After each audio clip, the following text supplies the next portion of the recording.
Are you struggling for consistency in your sim racing? Does your iRating look like a roller coaster? If so, we have good news for you. The way to get more consistent is to first understand what you're doing differently than the professionals. And VRS is the answer. With our competitive subscription, you will have the telemetry, setups, tutorials, and everything else you need to fully analyze your driving. Our data packs and the ability to compare your driving with the best in the world will show you exactly where to adjust your inputs, change your driving line, and shave seconds off of your lap times. And our powerful and precise Direct Force Pro wheelbase and precision pedals are being used by some of the world's best drivers. All these champions agree that VRS hardware is not just the best on the market, it's also priced well below the competition. So if you're looking to upgrade to direct drive and the best pedals in sim racing, VRS is your answer. If you want to get better, get faster, and make it happen sooner rather than later, you owe it to yourself to find out why so many people are switching to VRS. You'll be so glad that you did. Visit www.virtualracingschool.com and learn why the best use VRS.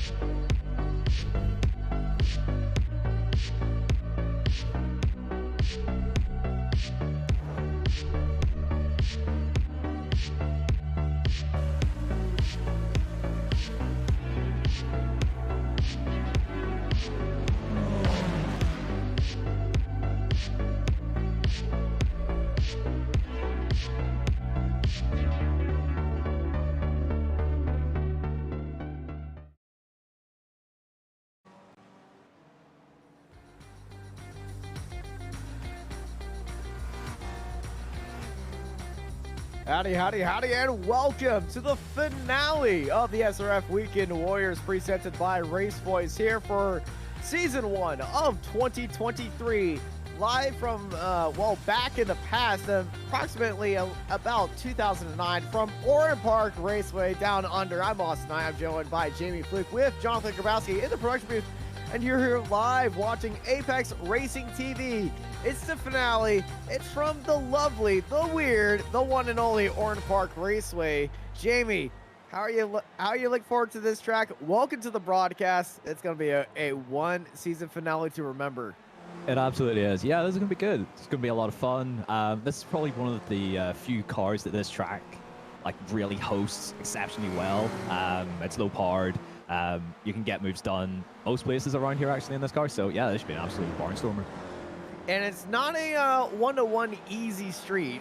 Turn one, especially around here at the sleeper into Coca-Cola Corner, has been notoriously difficult in past seasons of this car.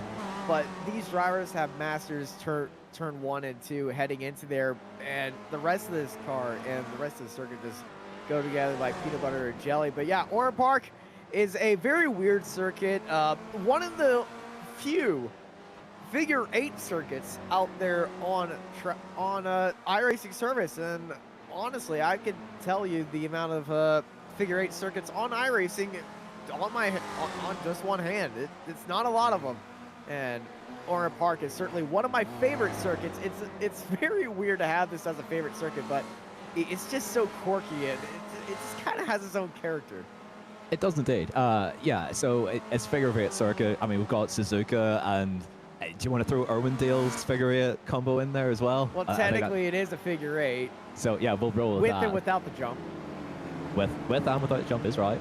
We'll be seeing that next week. Yeah, looking forward to it. But what makes this track so special is, despite it being super short, it's got most types of corners. It's got elevation changes as well. You've got crest, you've got dips, you've got everything. You've got off-camber corners, cambered corners. And you got, at least in this car, just about long enough of a start-finish rate where you can get alongside and try and make moves. So yeah, it should be a fascinating encounter. And speaking of fascinating, the pit entry of this course is very, very tricky. There's a little bit of a chicane, and it's right off the racing line too. So we're going to be seeing cars get right up onto that wall off the exit, just brushing against it, and then going right slamming onto the brakes and kind of having to thread the needle to enter the pit lane. And I think that might cause a little bit of a kerfuffle with another car following them. I'm inclined to agree, and as well, it's a pretty slow pit lane as well in terms of your pit speed limit. So anything can and probably will happen, especially if cars are sort of diving in, one after the other. This may be hard to sight a like break this, point. we just saw. Yeah. AC in the pits make it over street, and another car AC in the pits can get alongside each other, just catch a little bit of the grass, and then well, Coca-Cola corner turns into Calamity corner. Yeah, it definitely does. That's a massive tank slapper there from Overstreet.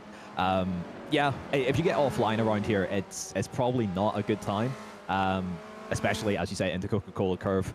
Yeah, very, very difficult to go side by side there without something horribly wrong happening. Yeah, what I found easy for me to go is actually tap the brakes entering Coca-Cola corner and then re-braking to get the car immediately slowing down and then slow it down again. It's not the fastest. I'm not a Spec 1 driver, but it's the safest to what I found.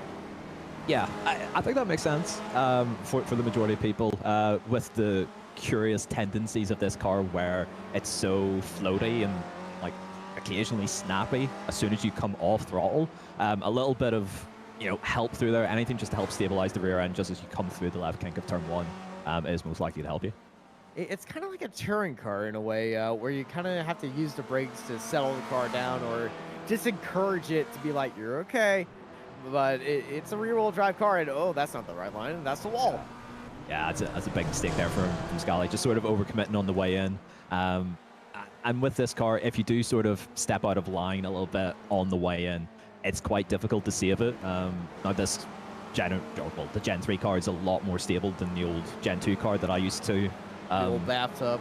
Yeah, the old bathtub back in the day, which I think actually still to this day, I've won more races in that car than I have any other car in the service. So it was an old favorite of mine for sure. But yeah, the new car is a little bit more compliant to drive, and yeah, hopefully we'll see some really good racing this evening. Kind of wish Porsche Esports Series just use this. I mean, I'd be pretty happy. I'm not sure if the rest of the field would be, but yeah, I'd be well up for it. Disadvantage. Anything that gets me a win, I'll be all for. Well, that's good to know. But yeah, here with Spec Racer 4, this is the finale, so we do have some finale championships to go look at, and so let's bring up our championship standings right now. Entering our final round as all of our drivers are qualifying right now in the final few minutes. It's Marco Pinero with a solid grasp on that championship at top of 849 points ahead of Felix Samoa is at 617. Third followed by Jason Green, Megan Overstreet, and Kane Lasky. The fight for second place is going to be the main fight, as well as the fight for fourth between Megan and Kane. They're separated just about by 30 points, under 30 points, and Jason and Felix are separated just by 15 points. So spots are up to grab. The only spot that is not up to grab is Marco Pinero's. Yeah, it looks like he's got this pretty well covered. Yeah, fully deserved this season. And this is the big one that we're going to be looking at. It's the Spec 2 championship points. 3 drivers in contention for the championship here today. Well, technically 3, not even 2. Technically 4.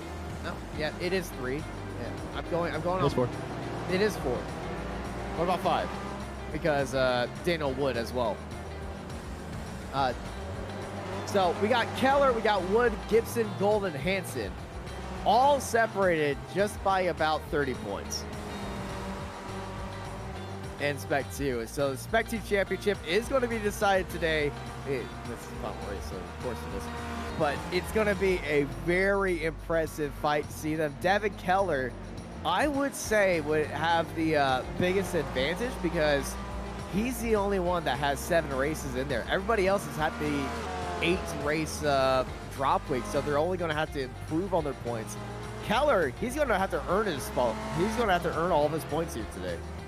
Yeah, absolutely. And just sort of looking actually at qualifying stands at the minute, Keller, Hansen, and Gold are all, nose to tail, 14th through 16th at the minute. So if they come to blows, that could blow everything wide open. It really could be, and I'm excited to see what happens here.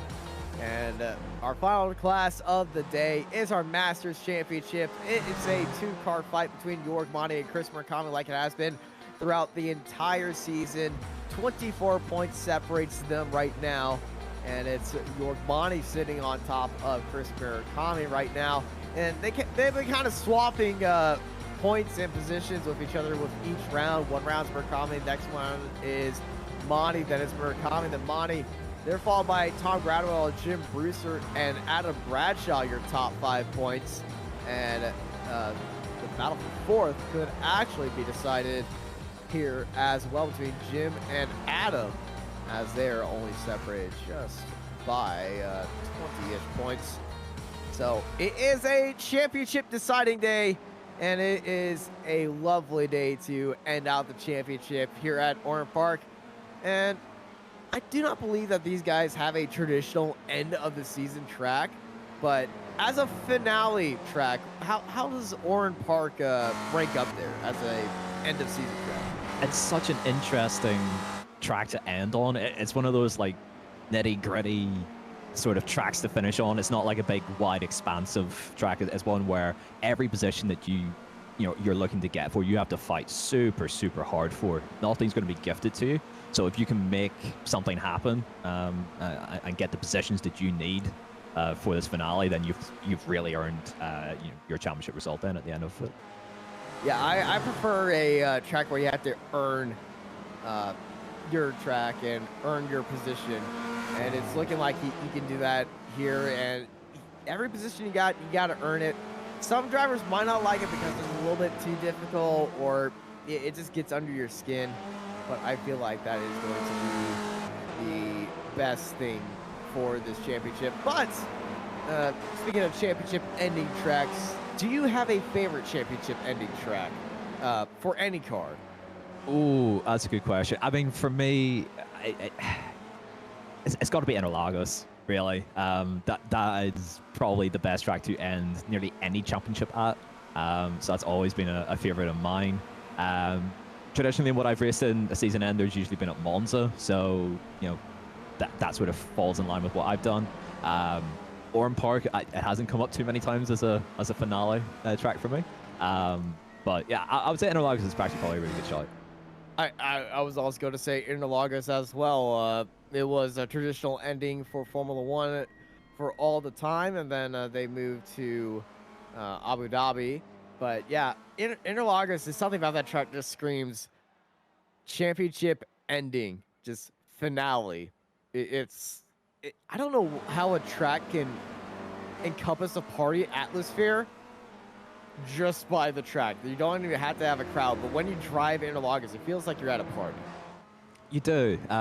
It always drives like with a really nice end of season vibe to it. Like everyone sort of gives it a fair go at the same time. So, and it's one of those tracks, even in a car like this, where so much can happen, but it's not totally crazy. It's not like we're racing like Monza combined or something ridiculous like that. So, it's probably like the right balance of you've got plenty of opportunity to overtake, you've got drama, you've got action, you've got side-by-side racing, but it's not a complete free-for-all, shall we say. Yeah, it's not a complete free-for-all, but speaking of complete free-for-all, if you look at our timing screen, you might, well, you're going to see this in qualifying right now, but the top 22 in our qualifying session as Megan Overstreet is demonstrating where not to go, where not to go, what not to do, and how penguins attempted to fly the first time. Luckily, we cut away from that because there is a crowd on the outskirts of that jump. Though I think we might be seeing that at the end of the race, but that's at the end. Spoiler alert. We might have to blur that. But here is qualifying and our final results as our drivers are all graded up. It's a short grid here, so we're going to have to speed this up. Marco Pinero is starting up on pole, followed by Paolo Ligori. Alex Pleva, Chris Murakami, York Monty, Jason Green, followed by Dudu Castro, Megan Overstreet, Antonio Rees, Simon Meyer, and Flavio Adala with Bradford Gold in 12th place. Remember, Bradford Gold's top of our Spec 2 championship, qualified on top of them. He's followed by Fabio Scali, Bobby West, Devin Keller, Todd Hansen, Joao Tubino and Eduardo Dantes. Yuji in 19th, followed by Luca Leone, Stephen Mitchell, Kurt Newens, and Adam Bradshaw, followed by Jim Brewster in 24th. Behind them, it's Chris Montgomery and Andrea Favini, Marco Trespidi, Ian Gibson, and Dan Wood, Jeff Jacobson, Charlie Vaccaro, Paul Jackson, Stevie Ray, Pedro Carvalho, and Caleb Pocock, and Gary Woodbolt at the end, 36th place. Final few spots is Alan McCain, Mark Sherman, Bob Kern, Jose Santiago, Trenton Kramer, and Jeff Horniak. At the end of our 42-car grid, our last 3 cars did not set a lap time, but most of our cars from pole to 39th within 3 seconds. But the first 22, like I said, all within 1 second of each other. I feel like we're going to have a party down under here today. Yeah, I'm inclined to agree. That's a lot of cars in not an awful lot of time and not a lot of difference between them. So yeah, I expect it all to kick off in a spectacular way in the opening lap here. Well, let's get them ready to rock and roll right now as they are rolling on that back stretch, heading out of the O'Brien aluminum dogleg and into Recaro corner, down that hill and up that hill into that banked or kind of banked, anti-banked left turn. It's a very difficult turn to get in at speed, but on a rolling start, it's going to be even more. There goes our Porsche safety car into the pits as we go green, green, green. Here to end out the Spec Racer Ford Weekend Warriors here for Season 1, 2023 at Orient Park. It's Pinero leading out Flava. Flava diving out to the inside, immediately looking through the sweeper and heading into the Coca-Cola corner. Everybody's slamming onto the brakes right now, defending onto the inside. It's Marco Pinero. No. And in the background, we got cars getting into the grass as we got cars locking up and on the apex right there. But everybody else, they see that incident. The 2 cars getting back onto the track right now. Devin Keller, championship hopeful for the Spec 2s, is not going to be able, well, it's going to be an uphill fight for him today because he was looking to get all the points he needed to take the Spec 2 championship here today, but it's not going to happen as he's had an incident immediately heading through the sweeper and into Coca-Cola corner, and already that is the first incident at Coca-Cola corner and the sweeper, and it's already showing how difficult it is. Here's that entire rolling start from Devin Keller's perspective, and I think it's going to be pretty key to show on how bunched up it is, how difficult it is to see on how the sweeper is, and an onboard shot would be pretty cool, but there's a little bit of a slinky effect right now as you see the cars behind him bunching up right there, and he's just getting a run. He's going 3 wide immediately, which is sometimes not a good idea, but he's goes a little bit later on the brakes, goes around the outside. You can see the car already switching around, but look at the car on the outside, catching the grass and coming across the track. And Keller, well, unfortunately, was just an innocent bystander and all that. And you can tell he's probably not feeling so well after that. Back to live pictures. It's Marco Pinero and Paulo Logori and Alex Plava, your top 3. We did have a little bit of an issue, as well as I think Bradford Gold and Todd Hansen has had an issue. Yeah, a bit of a hectic start there, and that's gutting for Kelleher. He didn't really do anything wrong there. He was aggressive but positive, and yeah, it all stacked up on the outside, came across, and yeah, not so good. We've got a replay with Hansen here. Also championship hopeful as well for Spec 2. This is through the aluminum dogleg and into Recaro corner. And ooh, just overcommitted on the way in. Yeah, just a little bit too much mustard on there. And there's the 32 just getting caught up in there. And oh, that is... Yeah, it's a Van with Dantas. Yeah, not much you can do there. Oh, it's a little suspect with the rejoin there, but yeah, we're able to live to fight another day. But that's again, yeah, really disappointing for Hansen there with his S2 championship hopes. Everyone is still running around, but no race-ending damage, but very race-ending incidents right now. So we're looking at Dudu Castro chasing down Jason Green under pressure from Megan Overstreet as well. Let's right on board of the 73. Chasing down Jason Green, getting a little bit wide out of shell corner and into champion curve. And the champion curve is so weird because it's got a rise and then a dip and then a rise off the exit again. If you try to take that corner like a regular corner, you're going around like a top. Yeah, absolutely. Especially in this car as well, where your weight transfer is so important to manage. Like you need to be really, really careful getting onto and off the brake in this thing around here, and that's what makes this track such a huge challenge for the drivers out there. And in the background, I believe that is Steven Mitchell going slow through Foster's dip. Yeah, he's went wide somewhere. I'm not sure whether contact has instigated that, but he's got it back going again, and that's the important thing. Got a replay coming up of that now. Let's take a look at what's happened. I think there's just a little bit of overcommitment heading into Foster's dip, carrying a little bit too much speed. A few of the cars that could take it without having to tap the brakes, and he just got on the brakes just a little bit too late right there, kicked the car sideways. He's able to save it though, but while we are looking at that, we have a move for the lead. Paulo Gori is now our overall leader ahead of Marco Pinheiro. Yeah, it's a big surprise there actually. Pinheiro was very strong in qualifying and has dominated the championship this season, but Gori looks like he's just bided his time and picked off Pinheiro, and he's got a little bit of a gap. Yeah, let's take a look and see what's happened here. No, yeah, I think this is heading into the sweeper. This is Ricard corner right now, and final corner, just goes went wide. deep. Wow, it's a big surprise there. Yeah, big mistake to run it wide. Done well to keep it out of the wall, but yeah, huge surprise to see him run wide there. That's at the that line moment. He wasn't under pressure either. That's the line you might see if somebody has a slowdown penalty. Possibly, but I don't think he. I think he just outbroke himself, sort of looking at that on the way in. If he was suffering with a slowdown penalty, maybe he would have arced it out even wider to try and cut back and maximize his run then down the straight. It might be a slowdown penalty. It might be a mistake. I'm going to have to go on a slowdown penalty just off of experience because I have done this. It's so easy to get a slowdown penalty through turns 10 and 11.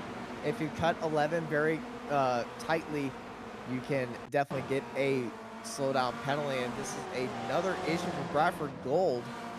And this is through Momo corner. And just goes a little bit deep, catches the gravel, and goes for a little bit of a trip. Yeah, that's not went well, but he's done pretty well, actually, in stopping the car from spinning around, although he has towed back to pits. So that's another of the S2 Championship hopefuls. Yeah, I feel like he's out of it. I feel like he's taking his championship and walked home and shipping it in the mail. He's done. We'll see him next season. Yeah, that's a huge shame, but yeah, he's put up a really good fight this season.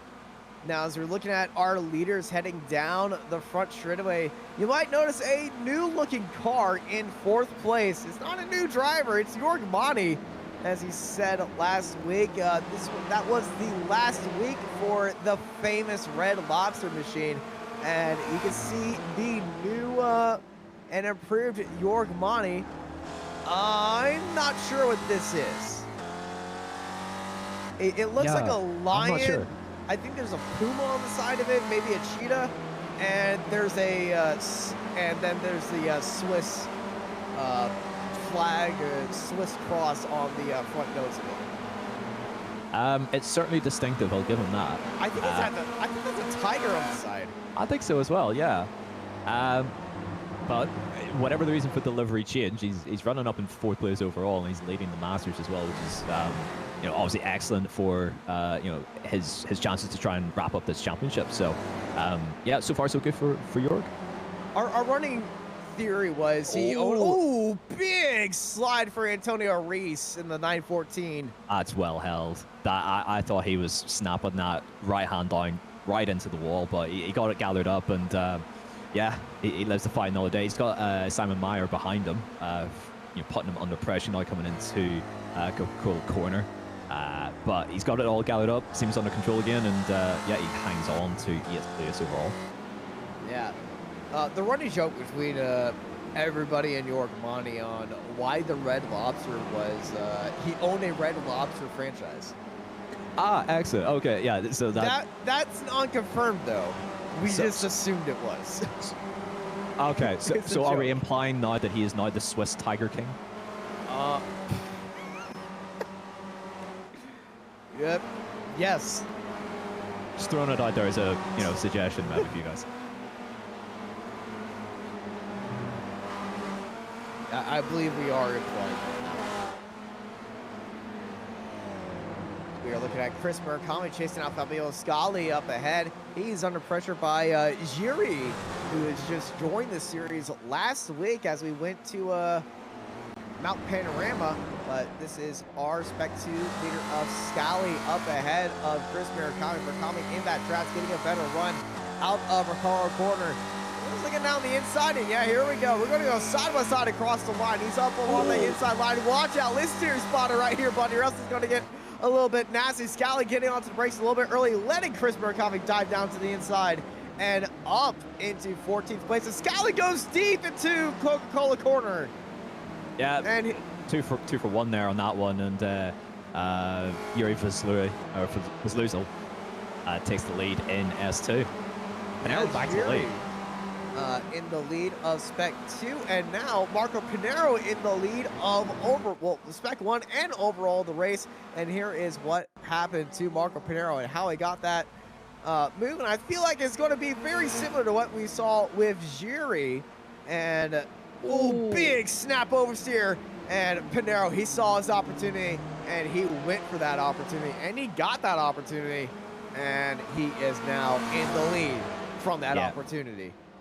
Yep, and he only needs one opportunity in this thing to get it done and take the lead. Gory was sort of leading fairly comfortably for a little while there. I've got a car penalty in there. I'm not sure who that is, but Daniel Wood. Daniel Wood, thank you. But yeah, Pinero always been the dominant driver this season. You do not give him a sniff at the lead, otherwise he will absolutely take it. Yeah, you know, when opportunity comes to knocking, he's going to open up that door. And he certainly did open up that door. He also did give Paul plenty of room on the outside. Yeah, he was very fair with that overtake. He wasn't trying to force anything and try to do anything very dangerous when going for that overtake, like braking extremely hard and getting the back end kicked out in a very tight corner on fresh tires. Totally not salty on a current race going on. Certainly not. Looks like Simon Myers got ahead of Antonio Rice.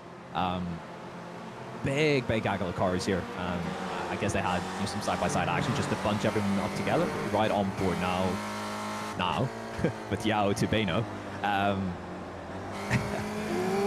Going for a bit of a cutback there and getting a run now down the straight. So let's see if we get some action here into turns 1 and 2. Now, Antonio Reese and Simon Meyer, they both had a little bit of a wiggle throughout that corner. And here we go. Tubino down to the inside. They're going to be, that was tight for Tubino entering the sweeper and into Coca-Cola corner. But Tubino jumping up into 9th place and now chasing down Simon Meyer. But also, you got to watch out for Idalo and Bobby West behind them as well, because Antonio Reese is going to have he's got a locked and loaded gun right behind him, because these two are going to go after this corner. And let's right on board of Bobby West and see all the action up ahead. And yeah, there goes Tubino down to the inside. I think that's a slowdown penalty. Yeah, it might very well be. Meyer going slow. Everybody diving down to the inside. There goes Reese down to the inside, getting past Meyer. Meyer is slow in the dip. Bobby West sees all this happening and just has to pick and choose where he needs to go. But at this point, it's kind of just like follow the leader. Everybody just has to wait their turn and go through it. But Simon Meyer says, all right, I served my penalty. I'm going to go back to full-on racing right now. But, oh, watch out. Meyer almost getting tapped to the back from Adalo. And there goes Bobby West down to the inside and up into 11th place. But Adalo, with that wider line, is going to be trying to regain that spot back now with that speed. You see Bobby West giving you a little bit of a wiggle, trying to test out the suspension. I think he might have tapped the wall right there. Yeah, it's entirely possible that he has. It looks like it's tracking straight, so that's the important thing. We've got Kelleher now trying to work his way back through after his sort of disaster of a start here. Down only 9 spots now after his lap 1 excursion, so he's certainly tracking his way through. And up at the inside of the 917 of Steve Mitchell, who lets him have it. Oh, spinner ahead. That was spinner ahead. I am Pocock, I think. Yes, it was Pocock, and yeah, Pocock, not the best day for him. and that day has gone downhill as Devin Keller under pressure by Steven Mitchell. Mitchell looking down to the inside, backing out of that corner through champion curve and up through Yokohama Bridge. The tightest part of the track, Yokohama Bridge, and also the most dangerous part of the track because it's so easy to have a little bit of a hit right there. And one thing I love about Oran Park, it has one of the tightest track layouts in all of iRacing. It's got about 3 different go-kart-ish tracks in that little south loop underneath the bridge. Yeah, they're all hilarious to drive in an LMP1, I'll tell you that much for free. I kind of want to see that replay, but I don't think we'll be seeing that track guide on Apex Racing Academy. Somehow it's highly unlikely. Currently on screen though, we've got Antonio Reyes back in 8th position again, holding off Yao Turbino, who's up 8 spots from where he started. So he's probably not qualified probably as well as he probably should have, but he's currently working his way forward. And yeah, this is a solid scrap and a solid gaggle here for 8th position. Yeah, Turbino, we've been seeing the moves that he's been making and the pressure he's been putting on Reese. Leaving the door open on the entry and kind of drifting through that corner. So Turbino is going to be in the best spot that he can be. He is right on that bumper, right on that gearbox. Crash in the background. Murakami involved. Oh no, that's a lot of damage. Yeah, these guys are going to have to bring it down pit lane. Murakami, yeah, Chris Murakami. Stuck there. No, he's good. He's got back, but now he's got to track that car across the line and across the track to get into the pits, and he does get there. But what is happening here between these two and between everybody else? I feel like this is 2 separate incidents. Yeah, Murakami arrives on the scene already spinning and sliding, and then bang! Oh no! And there's 2 for dinner right there. Fabio Scali, Chris Murakami, and Adam Bradshaw involved right there. And those 3 cars into the pits, and a lot of damage to be buffed out right there. Yeah, that's a huge shame. He's running really well there, and you know, fighting back after a bit of a rough start. I think at one point he was down 11 spots in 15th and was picking his way back through. But it shows how easy it is to make a mistake in this car. If you slightly overcommit on entry, the back end will step out, and there's not an awful lot you can do about it. And unfortunately for the cars behind, there was not an awful lot they could do either.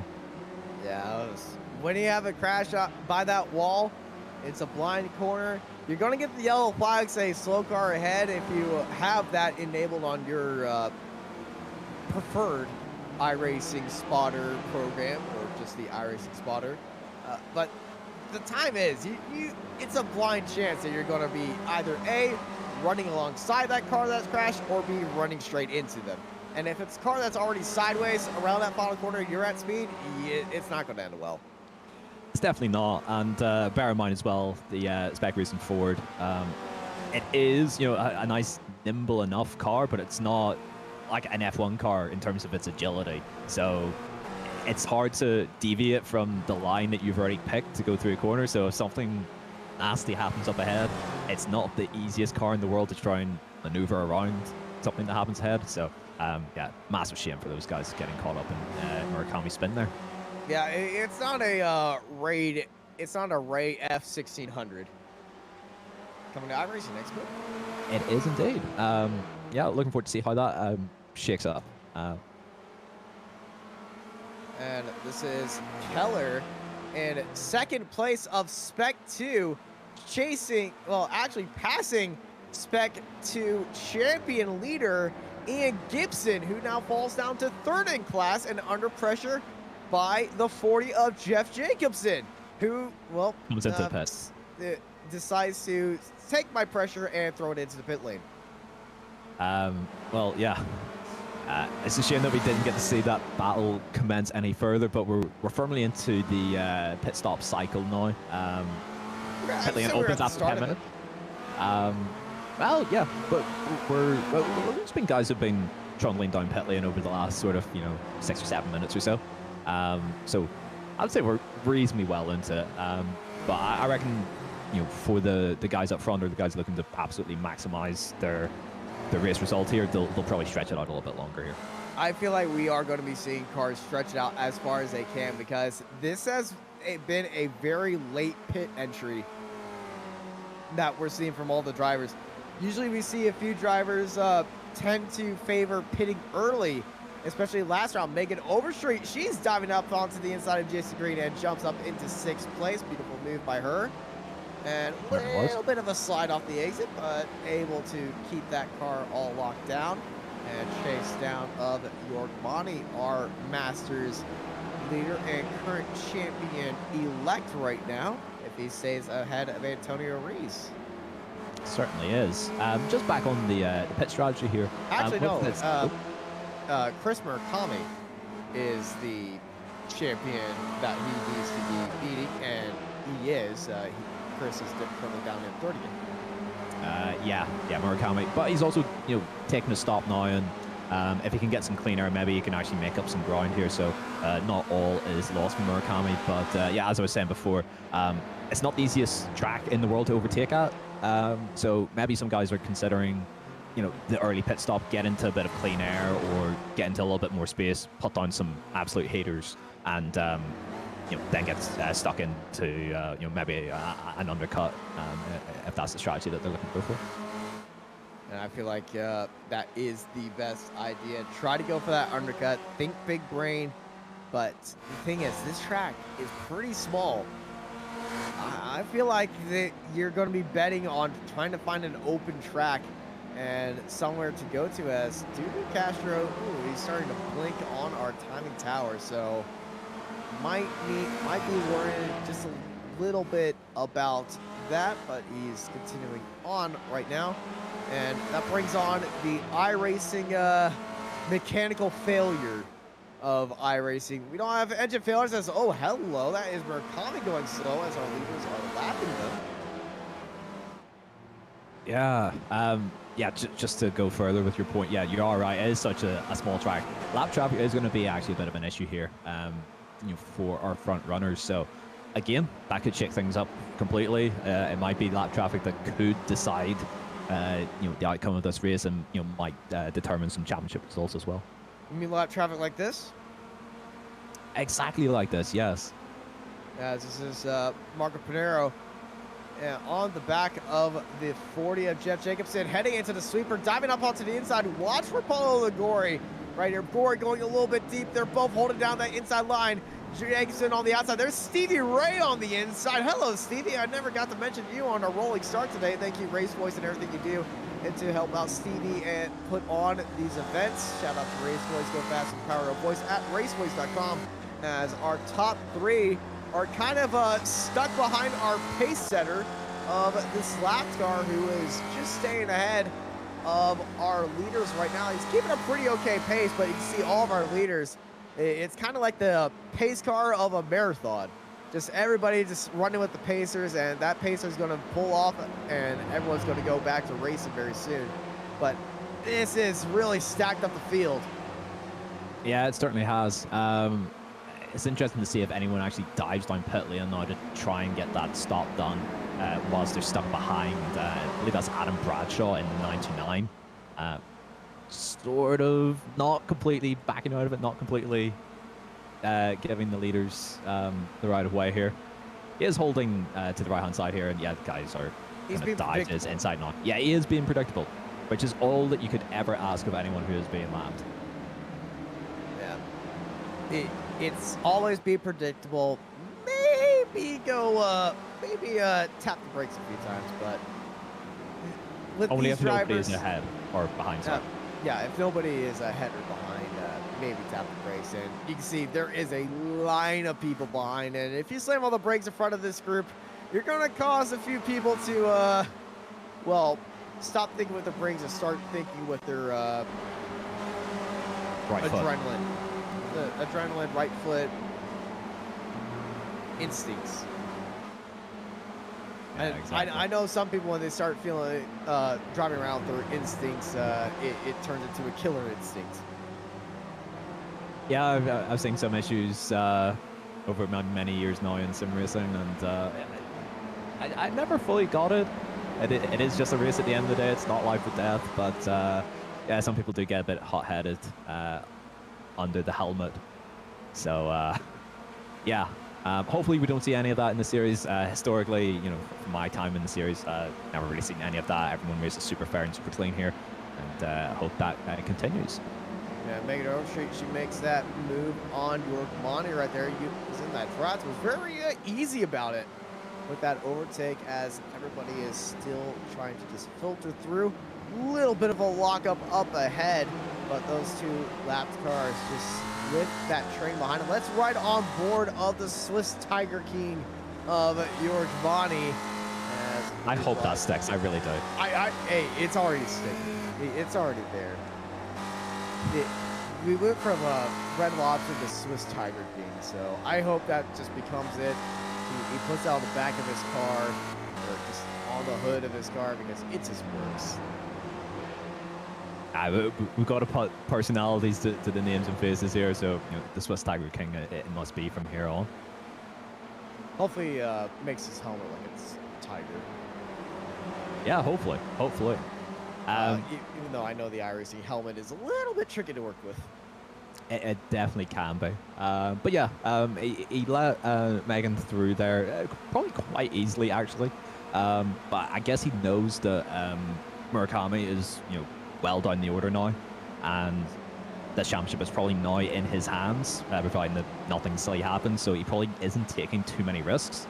If anyone is going for the overtake, let them go. He's probably got some points to play with. I'm not 100% sure of the exact points, you know, structure in terms of, you know, top to bottom, but he's got 18 places on Chris, and it was very, very tight going into this, so he looks in really good shape here. He knows where Murakami is, because if you look 2 cars ahead of him, there's Chris Murakami right there, not on the same lap.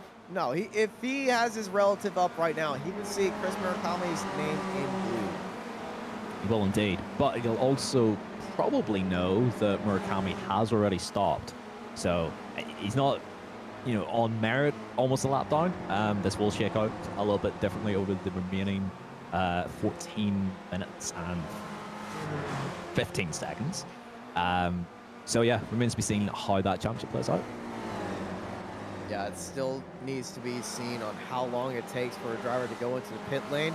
Horniak hops into the pits right now. The average time I've seen for drivers to head into the pit lane, Paul Jackson is our current net pit lane leader, has spent 45 seconds from start to finish in that pit lane. And here comes Jiri, our Spec 2 leader, to be the lone Spec 2 driver into this very antagonizing slow pit lane here. And the earlier you qualify, the earlier you are into this downhill sloped pit lane.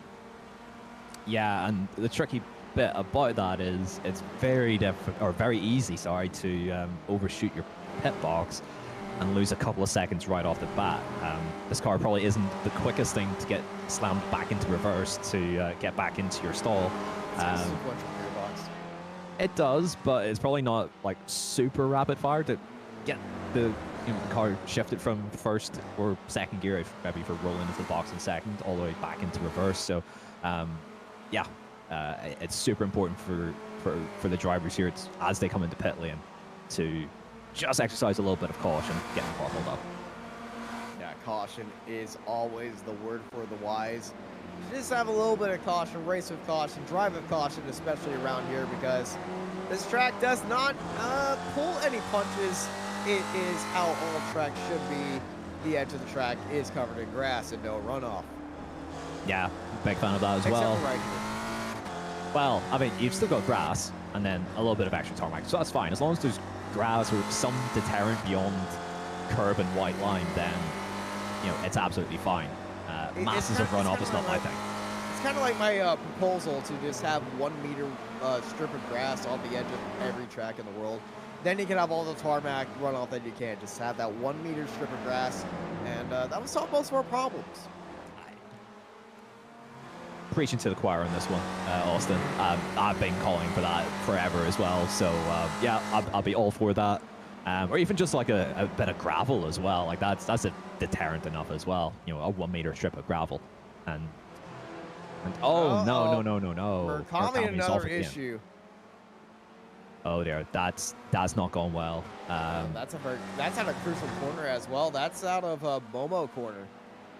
Yeah, we'll just take a quick look at the replay here and see what's happened. So he's coming over the bridge through the right-hander, and all looks settled here. So it is into Foster's dip where this is going wrong. Oh, the back end stepped out on entry again. Oh, a huge bump there as well off the racing surface. He does manage to keep it pointing broadly in the right direction, but that's a lot of... A little bit too hot. No. Watch out. He found reverse, so we know how fast you can get into reverse right there. Okay, that's not too bad, but he has absolutely got away with one there. That was... Yes, he did. That car... That was not good. That car could have, in about 3 other universes, is not existing. Yeah, thankfully, as soon as he touched tarmac, the car pulled up. There's no guarantee. That is Alex Pleva in the 49. Best car number in the world, I must say. Biased. Just gone wide there, but still hanging on to 4th position. I believe Dudu Castro has actually just overtaken him for yes, he 3rd. has. So, going to get a replay of that. Yeah, this is this beginning of last lap at Coca-Cola corner, and Sweeper just a little bit wide as Castro alongside getting a better run. I feel like he was just given the spot.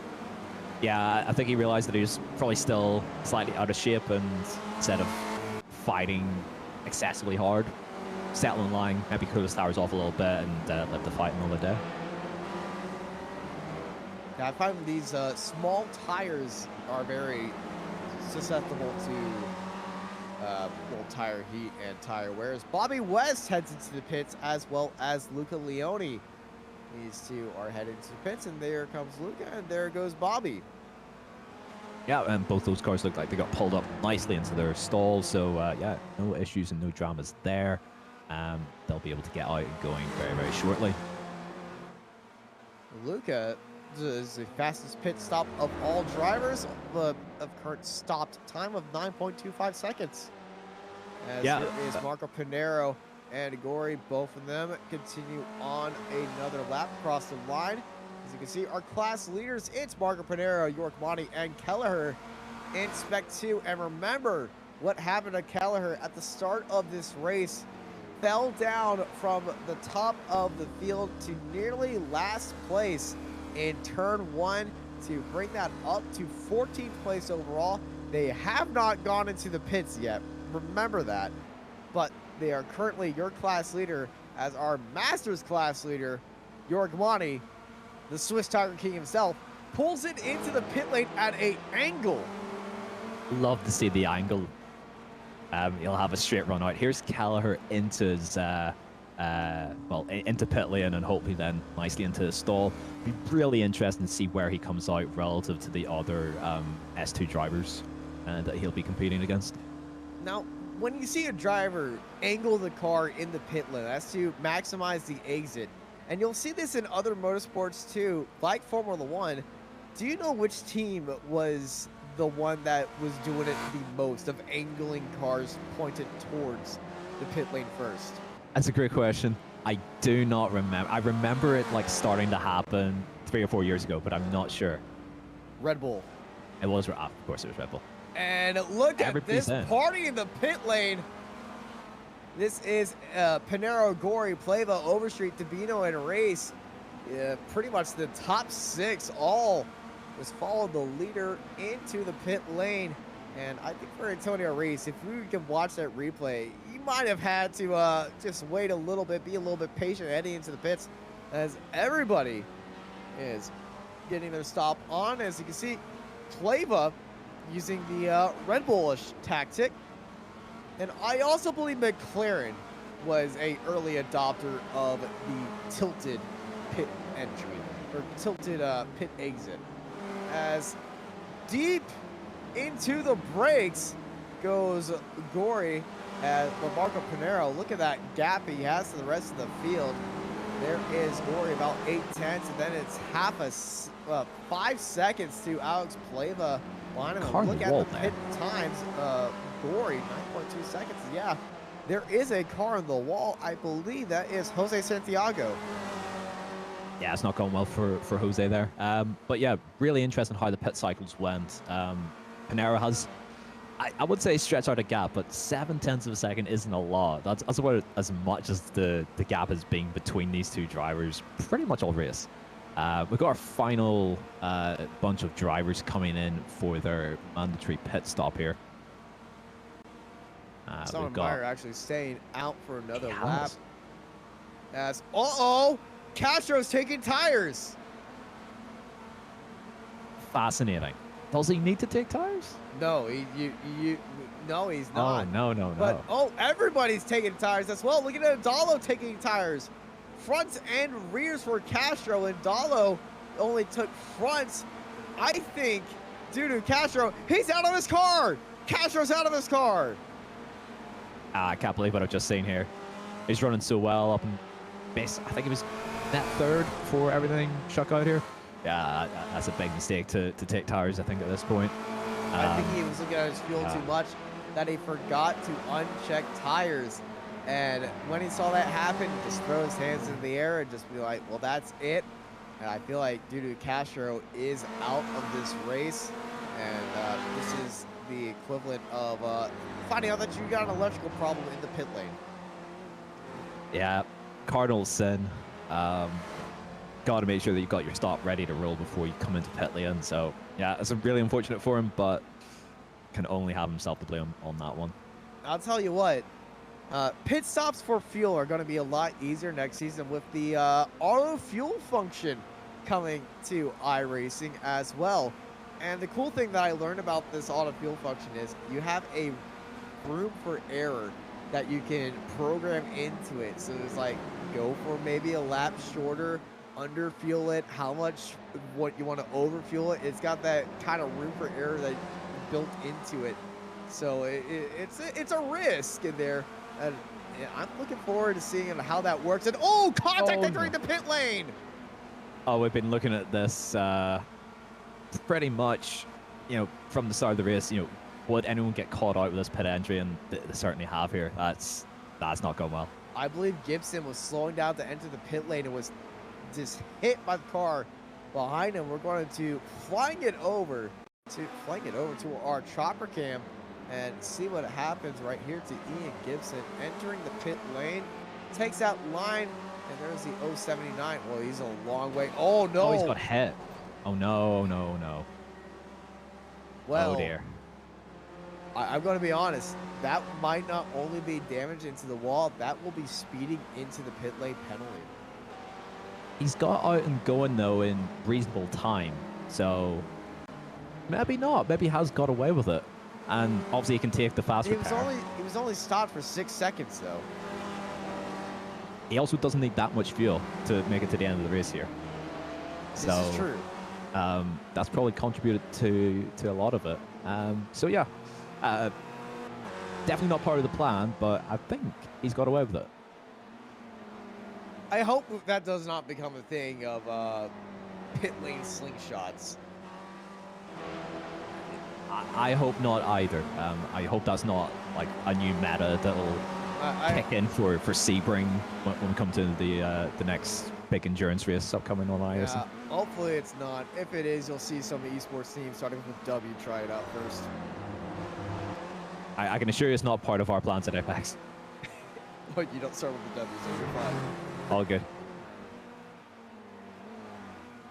Marco Panero leading out Polo Ligori. The two Italians on top of the leaderboard right now, just separated by 4/10 between each other, as they got less than 3 minutes remaining here at Oran Park and the Spec Racer for the Weekend Warriors Championship of Season 1 2023 before we head into 2023 Season 2, or as I like to call spring season, as Lap's car getting out of the way of our two leaders.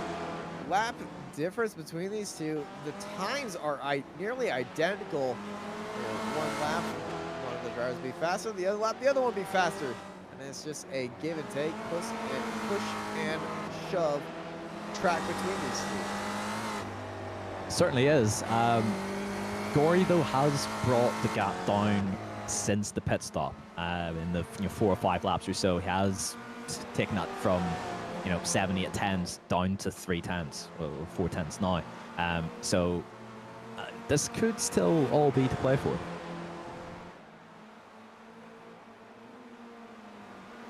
Heading into our final corner right now. Less than 1 minute, 30 seconds remain. Pinheiro getting up against the wall. This will be 2 laps to go across the line with about 10 seconds remaining. Will out of next time by. So yeah, 2 laps to go unless there is a incident between these two. Heading into the sweeper, Pinheiro going a lot deeper than Gory entering that corner. Gory wanted to brake a lot earlier and chase down Marco Pinheiro. He has, but I think he's slightly overdone it and costing himself some time and some ground here. He's right up his gearbox there coming into turn 1 and 2 and tried to set up the exit, and I think he's got that slightly wrong and has let Pinheiro slightly off the hook here. Yeah, Pinheiro extending that gap by 2 tenths to 6 tenths up ahead. They fly through Foster's dip. They do have a lap car up ahead. We got Antonio Reese pointed the other way around on the other side of the Yokohama Bridge.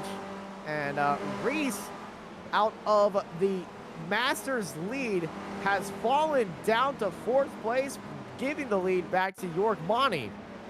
And yeah, here's what happened at Coca-Cola Corner.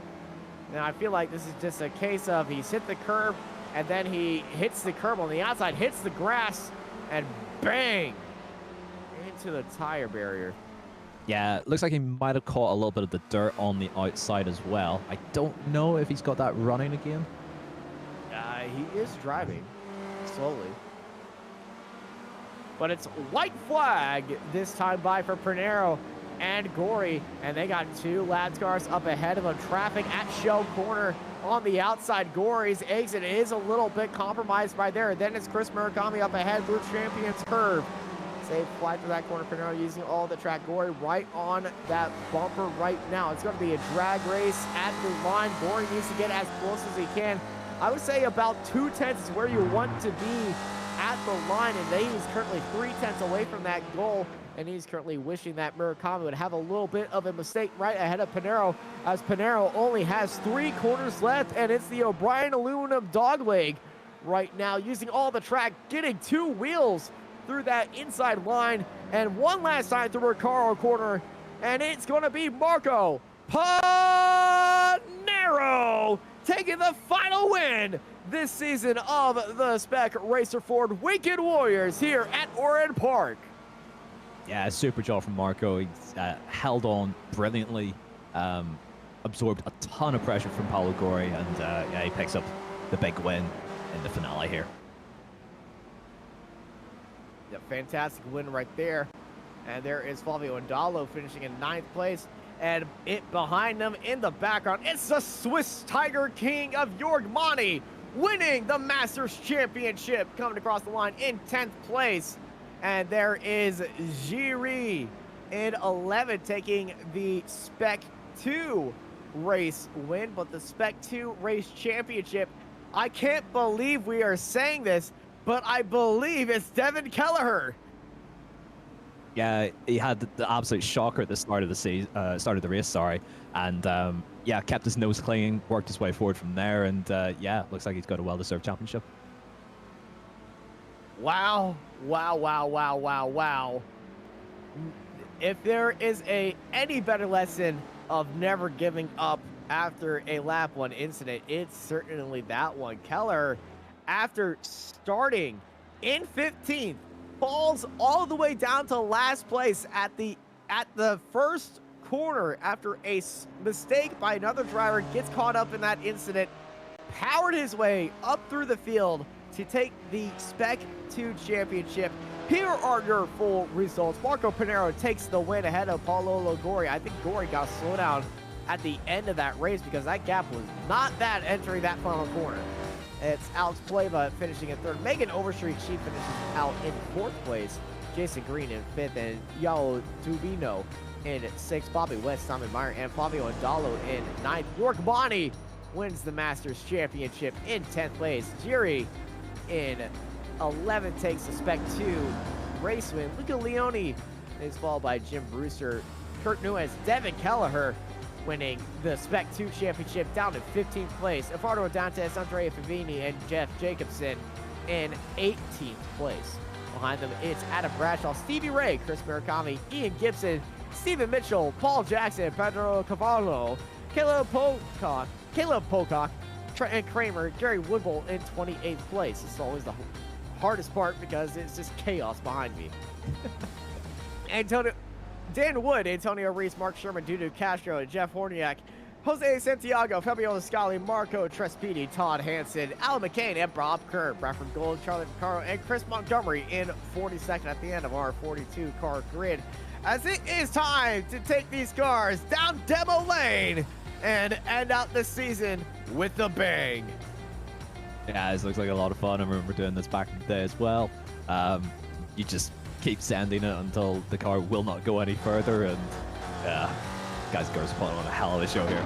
Oh, that's a big. Oh, that's a big one, and that's a big airtime right there. Well, as we are enjoying this show out on track, let's bring in one driver or a few drivers into our interview room. And well, he earned a new nickname today because he was running a new paint scheme today.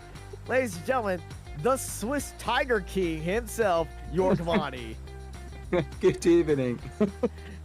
Good evening. How was that race? And you want to talk about your new livery? I think we should rather talk about my new livery than my race, but the race was very interesting. I just broke my shifter before the race, so I had to switch to my sequential shifter, home built, and I never drove that shifter since a year. So it was quite interesting, but all good. It was fun.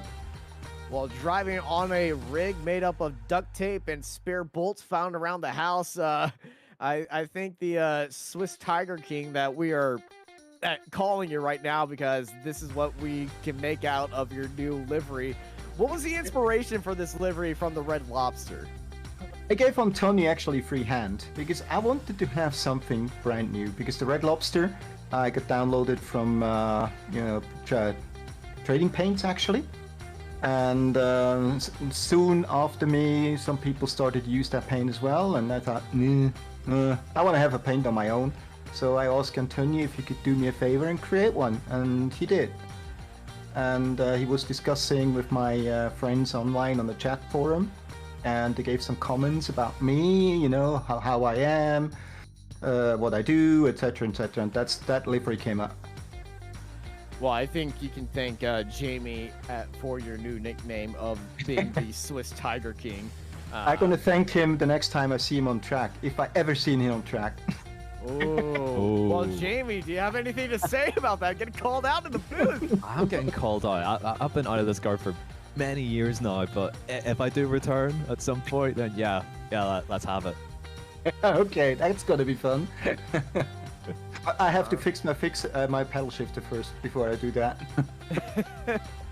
All right, words to look forward to in the future seasons of the Spec Racer Forward Weekend Warriors here on Apex Racing TV. York, before we let you go and enjoy being yourself as a Swiss Tiger King, anybody you want to thank? Yeah, actually, all the drivers. They're so very nice, the most of them. I'm just calling most of them. You can't like everybody, so yeah, I'll be honest.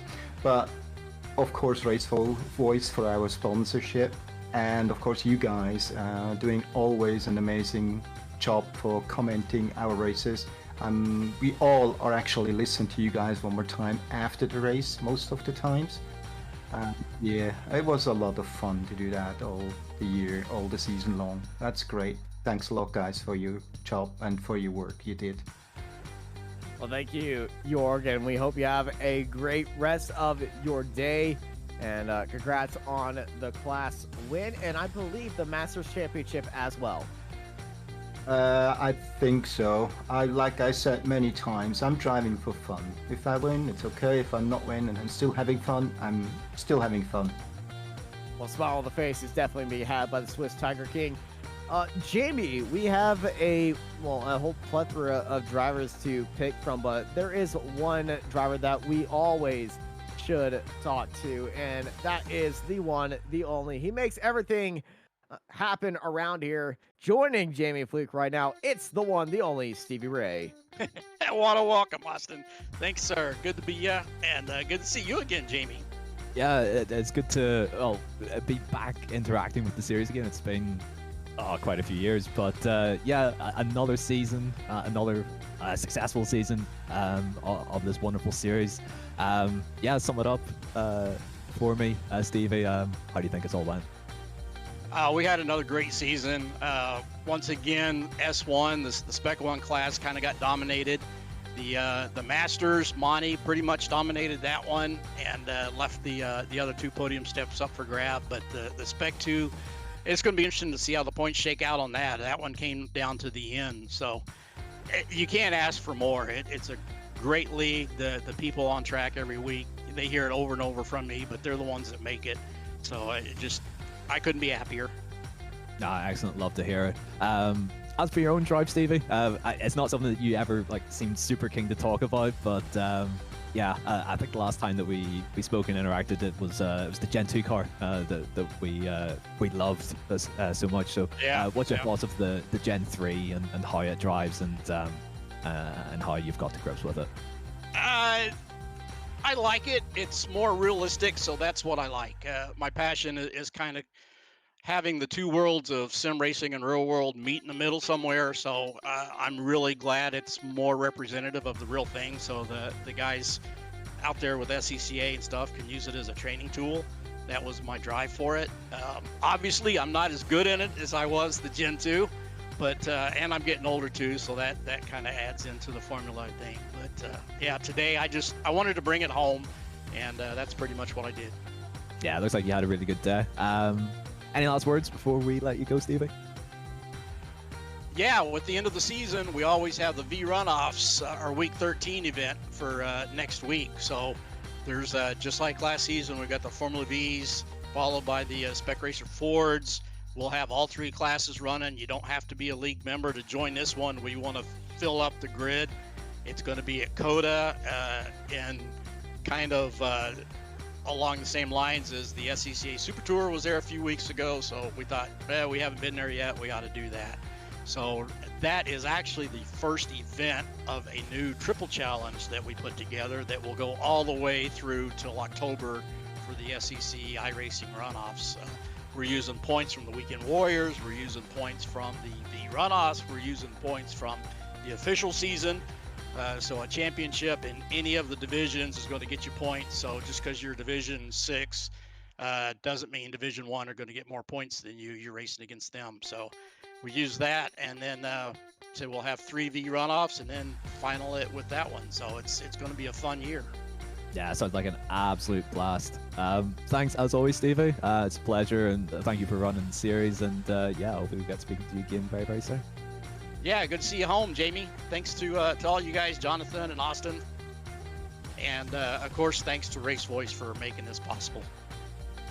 Thank you very much, Stevie. Also, Now, who have we got next? Well, we are running a little bit short on time, but I want this final interview to be special. And it was a uphill battle for him today. Entering this race, they needed to finish up high because they needed these points to win the Spec 2 championship. But at the first lap, they started 15th. They ended the first lap pretty much in last place. And then they brought it back to 15th to win the Spec 2 championship. To my calculation, ladies and gentlemen, Devin Kelleher. Wow, wow, it has been a race, let me tell you, man. Whew. That was one of the best drives I think I've ever put on. It was immediately after turn 1, it was just, oh, that was not ideal. Didn't think it was going to go well, but I've never had such a good drive through the field. I am thrilled with how all of that went. It was an uphill battle, but sometimes the long, hard climb gets you to the summit, and it certainly brought you there. And like you said, this is the best feeling that you've had, the best race that you have. Talk us through running through the field after that incident at the start of the grid, at the start of the race?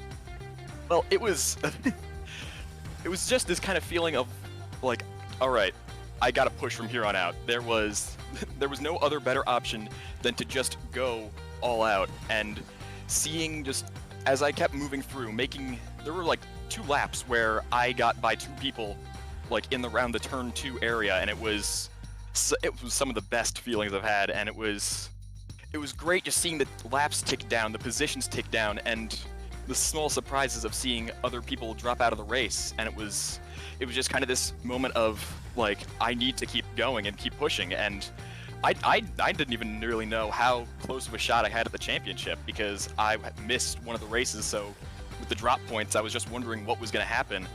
And if it's true that it's turned that I am now the champion, I can't even believe it. I am thrilled. Well, you can be thrilled throughout the rest of this offseason heading into Season 2, because I believe you are the champion. So, Mr. Highlight Reel Devin Kelleher, before we let you go, anybody you want to thank? Yeah, I've got to thank my college, Butler University. Because of their esports program, I was able to use their equipment, and really just race while I was 600 miles away. And matter of fact, part of the challenge of today's race is I came back home and I had to get reacclimated to everything all within yesterday. So I have to thank them for allowing me to use their equipment and to make all of this happen. All right, congrats. And I'm pretty sure they're going to be very proud of you for this race performance. Congrats on that wonderful drive here to end off the season with a bang. Ladies and gentlemen, Devin Kelleher. Jamie, what a day it has been here from Oran Park to end out the SRF Weekend Warriors here on Apex Racing TV, presented by Race Voice from Oran Park Raceway. What a day, what a season it has been. Thank you everybody for joining us here on Apex Racing TV, either live through the chat or watching the VODs throughout the time, or just having it just come on randomly through YouTube playback. I know a few people have stumbled upon Apex Racing TV just randomly because they liked racing content, and next thing you know, it hopped onto iRacing. So if you stumble on this video and you stumbled onto this wonderful series, we hope to see you again soon on Apex Racing TV. Thank you everybody for joining us. I've been joined by Jamie Fluke and Jonathan Grabowski in the production booth. I'm Austin Knight, and I hope y'all have a good night.